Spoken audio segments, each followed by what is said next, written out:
Welcome into Game Night Live Rewind 5A Boys Bracketology video. Dusty Litster and Dane Stewart, and we're, as always, brought to you by Heidemann and Associates.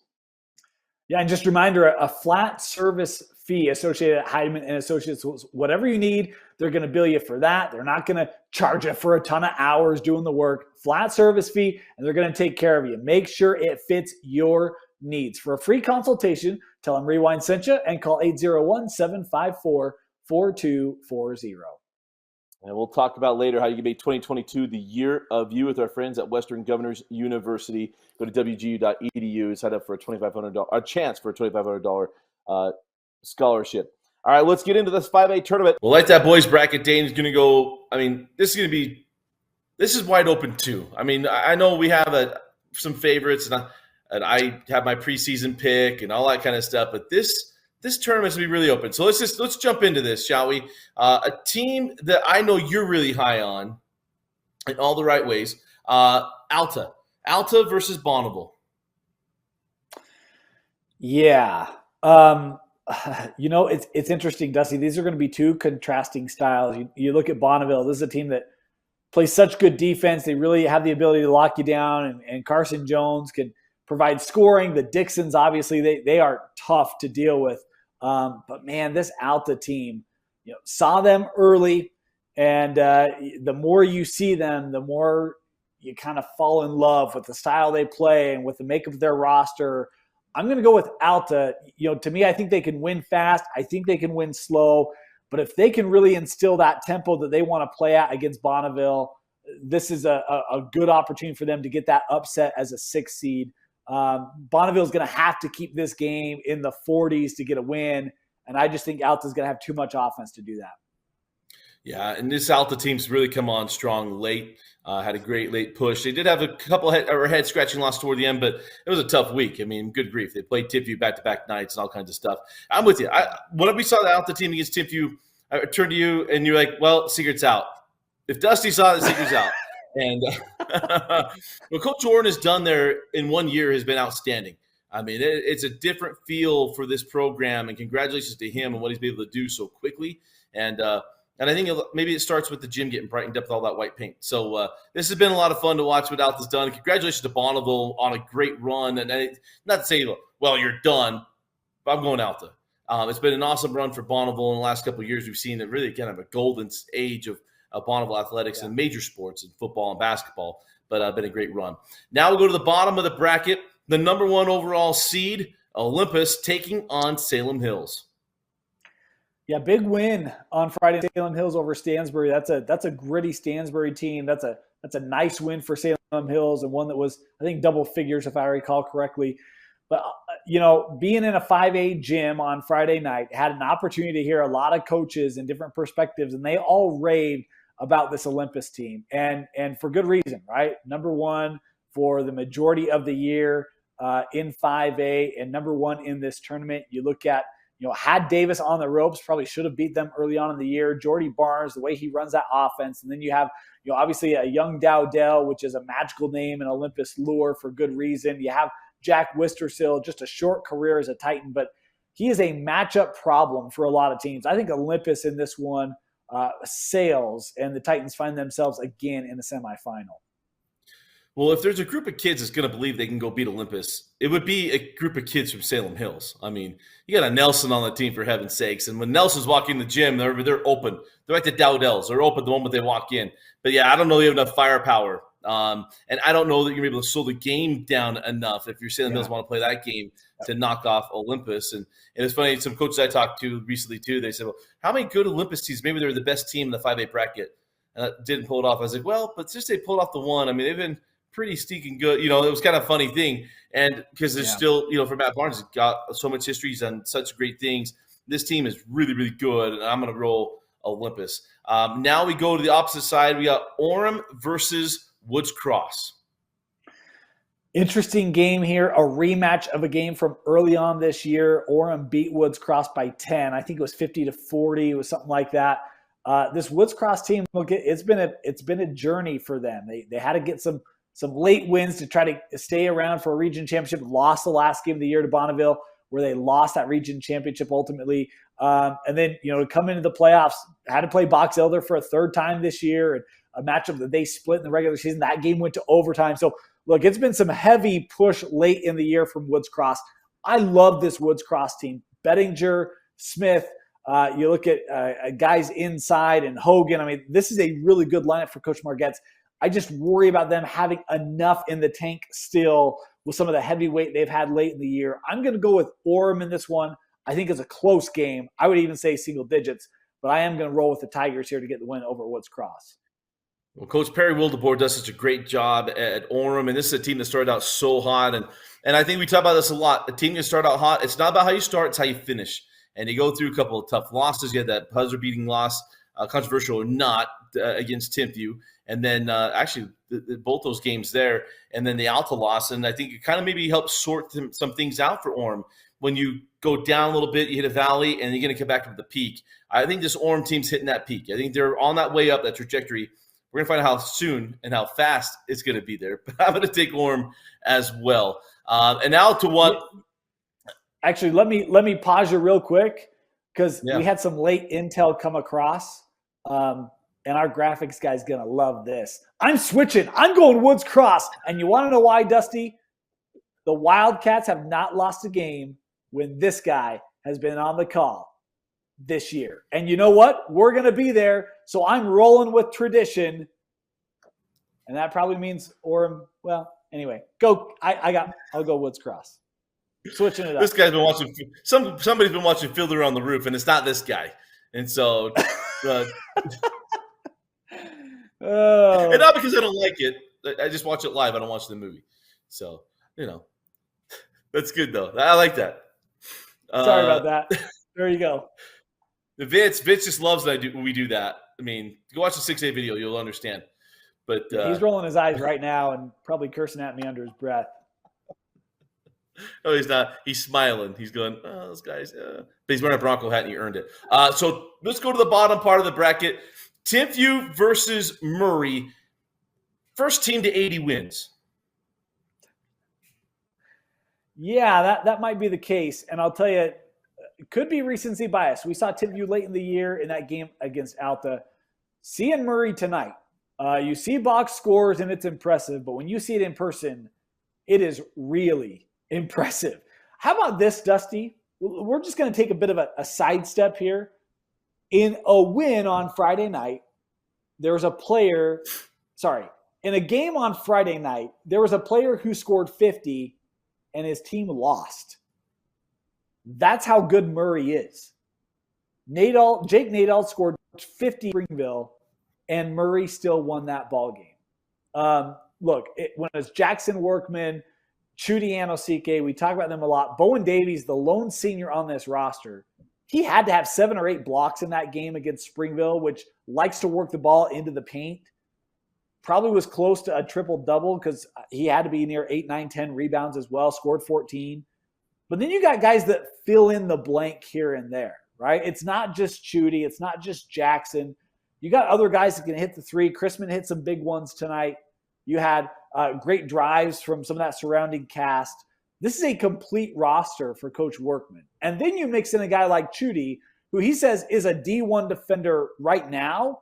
I'm going Murray. I'm rolling Sparta in this one. I'll take Murray to advance to the semis. I can't wait to go introduce myself to Jason Workman. It's actually one of my favorite traditions of the state tournament. We talk about traditions. Chudy Anosike, if you've watched anything we've done, I love Chudy Anosike. We saw him this fall, and I was like, oh my gosh. I mean, this is Andre Mouliabea part deux. To watch this kid develop and just go. It's been so much fun. And for Timpview, this is a team we've seen get better. Izzy Engel does a great job. And him at Timpview, you feel like he's going to get it rolling. And I think he could get it rolling pretty quickly. I don't think he does it against this Timpview team. This team has got so many things, and they're going to score. And it's going to go fast. So you can't speed them up fast enough. And that's what, so I think Izzy might try to slow it down. And that becomes an interesting game. I think it's close. I think it's fun. I think this game is going to be one of those ones that we'll remember for a long time.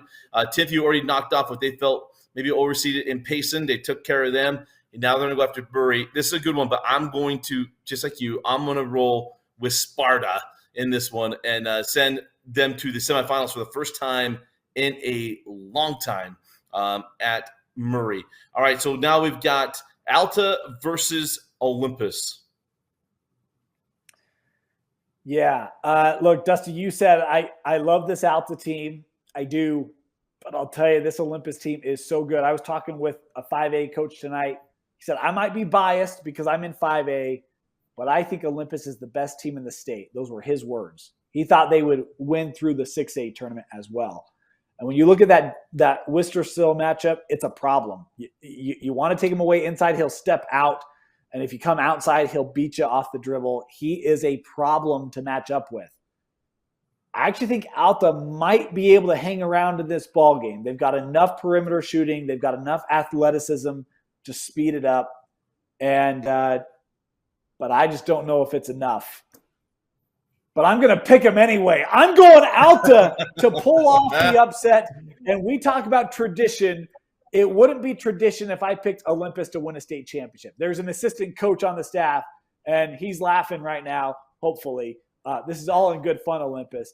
I'll take Alta, right? Got to be different somewhere, Dusty. If there's a team that can deal with Olympus, I think it's Alta. I'll go with the Hawks. Yeah, you got to do it. ALTA. HAWK. Attaboy. Trevor Phibbs is smiling somewhere. He knows it. My wife's upstairs. She's not the Hawk. She gets it. This is not the game I'm picking against Olympus. That may be the kiss of death. But I picked Olympus in the preseason, and Dane was worried. I know you were worried. You were worried that, and I saw Alta. I was like, you know what? I could see the matchup. Because I remember turning you, and I'm like, I could see this matchup being an issue. And it's not just the bigs against Worcester. It's an oversized point guard that could cause problems on entry plays for Olympus. And but I just go back to thinking, you know what? Davis had kind of the same. They put Rick Sunderland in the same spot, so we'll go there. So I'm going Olympus. This is not the time I'm picking against Coach Barnes. I got Olympus back in the championship game, and now we go to the other side: Orem versus Murray.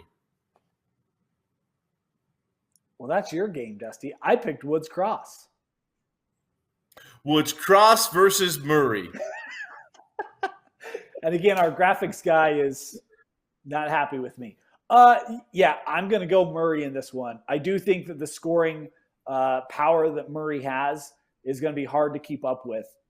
This game, Murray, it is rare for them to not get in the high 60s, low 70s. When they play with that kind of tempo, they can lock down interior. I'm going to roll with Sparta here. How about Murray back in the state championship? Oh, man, that'd be great to see. It's been a while. I think it'd be the first time since the Johnsons. This is Britain. That's what I was thinking, too. It's been a while. Yeah, because Jeff and Britton both were back-to-back Mr. Basketballs. That'd be first time in a long time. So for me, it's Orem versus Murray. And I think Coach Perry Wildeboer would rather have it be Orem versus Timpview in any way, shape, or form he could get it. Former head coach, state champion at Timpview. And then the buzzer-beating loss, he was frustrated with that one. But no matter what, this was the goal. And I think this is going to be a fun one. Timpview will try to slow this thing down, and Murray won't allow it to happen. That's going to be the goal. And the only way that Murray can keep the game from being slowed down is by making Orem take the ball out of the net. The only way you're going to set up your full court press is if you make the team take the ball out of the net. I just don't know. They could do it a lot, but I think Orem is going to get the game to where they want it to. So I'm going to go Orem beating Murray in a close one. And Orem goes to the state championship game for the first time in a few years, quite a few years. Golden Holt was the coach. I think, that lost to Bountiful. Can I tell you one of the things that I appreciate about Orem? When I saw them play against Alta, that 1-3-1 and Carter Walker up high, creates a lot of problems for opposing offenses. And that's going to be something to watch. And no matter how far they go, their defensive execution is going to carry this Tigers team. And if they execute defensively, they can play with the best that there are in 5A. And say one more thing about Orem. We cut our teeth in basketball at Orem. I still almost say Craig Cusick every time I talk about Orem and Tanner Lamb. Just saying. Just saying. And contrary to our opinions 14 years ago, the rims are the same size. First of all, 16 years ago. Get your facts straight. So. All right, let's go to the championship game for you, Dane. You've got Alta versus Murray. Yeah. Man, two programs that have not won a basketball state championship in quite a while. I don't know the last time Alta won one either, Dusty. 2000, I think it was like 2012. Jim Okay, Parker got one. More recent. Okay, that's more recent than I thought. That's still 10 years. That's quite a while. You talk about Travis Oren, first year at Alta, the culture he's changed. I completely agree with you. I was talking with someone this week, and they mentioned that fact that that program, what a facelift it's had physically in the gym, but the environment in the gym, right? The style and the players, and it just looks different. And then you look at this Murray program, Dusty. We talked about a young roster, just the one senior, and can they step up to the moment and capture that as a bunch of experienced, although young talent? I'm going to roll with Alta. I'm going to pick the Hawks as my 22 state champion. I think when you look at a guy, Jackson Hayden, I really feel like he is so critical to their success, can shoot it from outside, is quick inside on the block as well. I love the play that you get from Jet Lundberg at that guard position. He's a pesky defender. He runs that offense so well. Guys like Jensen Campbell, I'll tell you, I mean, we've talked about this on some of our streams. Dylan Smith is a really underrated perimeter shooter.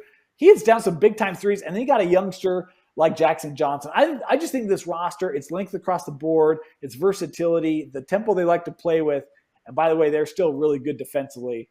I'm going to roll with Alta here to get the state championship, and there you go. Surprise, shock the state. I'll pick Alta. Yeah.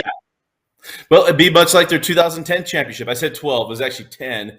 The last time they won a state championship. And it wasn't one that I don't remember them being that – well, maybe they were or weren't. Doesn't matter. So I was usually that team that you say, hey, let's go with Alta basketball. It doesn't really happen all that often. So that's an issue one. For me, I picked them at the beginning of the year. I got Orem versus Olympus. Look, we've had some great Orem Olympus games over the year, and I'm thinking back to Alec Monson and Jake Lindsay. There's a classic game that Vince Francis, there were so many people at that game that Vince Francis actually had to shoot the game-tying shot, the three. He actually had to pick up the camera to get it over people to get the shot of this thing. And, yeah, it was such a great, fun team. That was an old region matchup, by the way. Olympus lost that night. They're winning this one. I'm going to Olympus, taking the state championship, and Coach Barnes raising another banner at his alma mater. I picked him in the preseason. I'm not picking against him in the championship. It's kind of the rule of thumb. But Coach Will DeBoer has done an amazing job at Orem. This game would be close no matter what, because that's just the way he's going to coach it. It's the way it's going to go. But I'm going to take Olympus winning the 5A state championship. And Dane's got Alta. I got Olympus. Who do you got? Hit us up. Let us know. But one thing we know is that 2022 should be the year of you. Go to wgu.edu. Fill out your opportunity to get a $2,500 scholarship. But, Dane, we are going to be hanging out together like we always do. This is going to be so much fun. For our favorite week of the year, hang out at the state tournament. And we go old school style Monday and Tuesday. We've got 28 games coming up next week. Going to be a blast. We'll be living on Ricola and cannot wait. Going to be sucking down a bunch of calories via cough drops. Come say hi to us. We'd love to meet you. Always appreciate the relationships we're able to establish and build at these tournaments. Will be available between games, obviously, but can't wait to talk to each of you and to see some great basketball play out, regardless of the classification, boys, girls. There's going to be some great games. There always are. Cannot wait for the tournaments to get underway and to be crowned a state championship again here in just a week. Yeah, it's going to be an absolute blast. Pick against us. Hit us up at GNL Rerun on Twitter and Instagram. And as Dane said, come say hi to us in between games. Always love talking to people, especially when we're getting drinks and stuff like that. But hit us up. Love to get to know you. But for Vince Francis and Dane Stewart, I'm Dusty Litster. Thanks for joining us and for watching Game Night Live Rewind's Bracketology video on KSLSports.com.